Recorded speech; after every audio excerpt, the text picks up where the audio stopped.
2020 වසරේ අගෝස්තු මාස 4 වනදා අලුත් ඉරක් පායාගෙන පැමිණියේ අනාගතයේ අංකුර කලාකරුවන්ට දක්ෂතා පෙන්වන YouTube නාලිකාවක සමාරම්භය සනිටුහන් කරමිනුයි. නොදියුණු මට්ටමකින් කුඩා හුවාවේ දුරකථනයක කැමරා කාචය කරගනිමින් ආදරණීය ආච්චි අම්මාත් වින්ද්‍යා පියුමන්තිත් විරාජ් දර්ශන යන තිදෙනා ලහි ලහියේ සූදානම් වූයේ ටෙලි චිත්‍රපටයක චරිත සඳහා පණ පෙවීමටයි. එය නමින් ලුහුබැඳා කර්මය නම් විනේ. රෝගත කිරීම ඉතා සතුටෙන් සිදු කළ ඔවුන් තිදෙනාගේ මීළඟ බලාපොරොත්තු වූයේ එය එවකට DRTV නමින් තිබූ රිදී TV YouTube නාලිකාවට එක් කිරීමයි. ලුහුබැඳා කර්මය ටෙලි චිත්‍රපටය DRTV නාලිකාවට උඩුගත කරන විට සබ්ස්ක්‍රයිබර්ස් ගණන බිඳුවකි. නමුත් අප සබ්ස්ක්‍රයිබර්ස් ගැන හෝ views ගැන හෝ කිසිදු තැකීමක් නොකළ අතර අපට අවශ්‍යව තිබුණේ කෙසේ හෝ නිර්මාණයන් දිගටම කරගෙන යාමට පමණි. 2020 වසරේ අගභාගය වන විට රශ්මි නවෝදයා සහ තරංග ලක්ෂිතද අපට එකතු වූ නිසා ඉතා හරවත් මෙන්ම ලස්සන නිර්මාණ ගොන්නක් නිර්මාණය කිරීමට අපට හැකියාව ලැබිණි.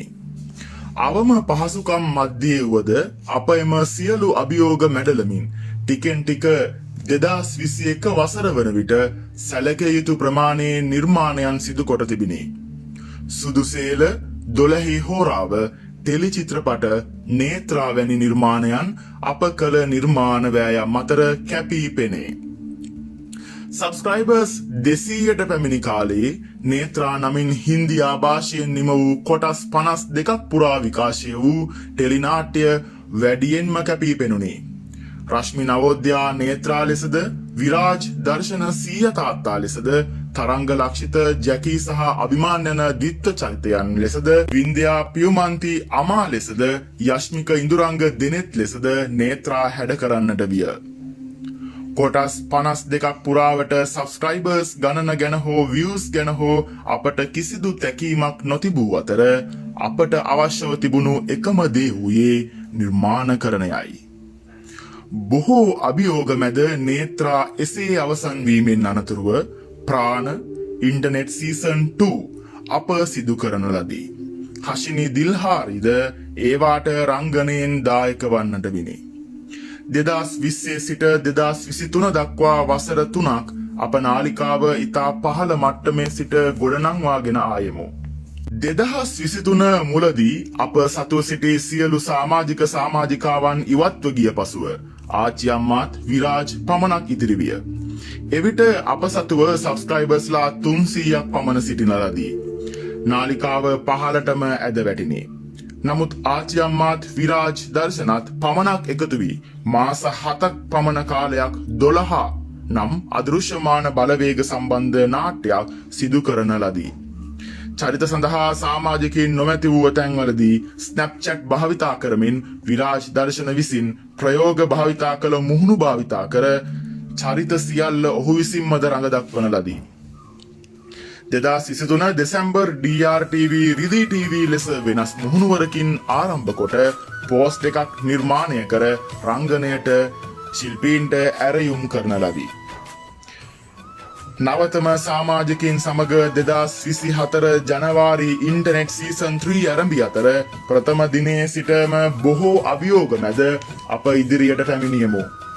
ප්‍රථම රූගත කිරීම සඳහා සලීලා චන්ද්‍රපාණි මහත්මියත් තවත් පිරිමි ළමුන් දෙදෙනෙක් පමණක් එකතු වූ අතර එදින අපගේ ආහාරය වූයේ මාරි බිස්කට් සමග තේය. පසුව මාස 2ක් පමණ ගිය තැන සමාජිකාවන් පිරිස වැඩි වන්නට වූ අතර සමහරු විවිධ ප්‍රශ්න මැද ඉවත් වන්නටද විනි. 2024 සිට 2025 මේ වසරක කාලය තුල රිදී TV පැමිණි මාවත කිසිවෙක්ට සමකල නොහැකි අද්විතීය ගමනකි. එය සැබවින්ම අද්විතීය ගමනක්මය.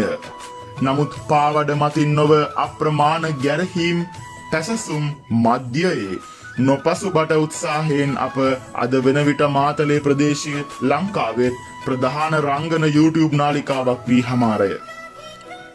අද වන විට රිදී ටීවී සතුව සමාජිකාවන් 20කට වැඩි පිරිසක් සිටින අතර ඉතා වටිනා වාර්තා වැඩසටහන් රාශියක් මේ වන විට ප්‍රේක්ෂකයින්ට තිලින කරමින් සාර්ථක ගමනක් යමින් සිටින්නෙමු. ක්‍රමක්‍රමයෙන් තාක්ෂණයෙන්ද බලගැන්වෙමින් රිදී ටීවී කැපවීමෙන් සාර්ථකත්වයට පැමිණ සිටින්නෙමු. 2025 පස්වෙනි මාස 11 වන දින ප්‍රථම මහසභා රැස්වීම පැවති අතර එහිදී නව නිලධාරී මණ්ඩලයක්ද ව්‍යවස්ථාවක්ද සහිතව පත් කරගත් අප ඉතා ක්‍රමවත්ව සාර්ථක ඉදිරි ගමනකට අඩිතාලම යොදාගත්තෙමු.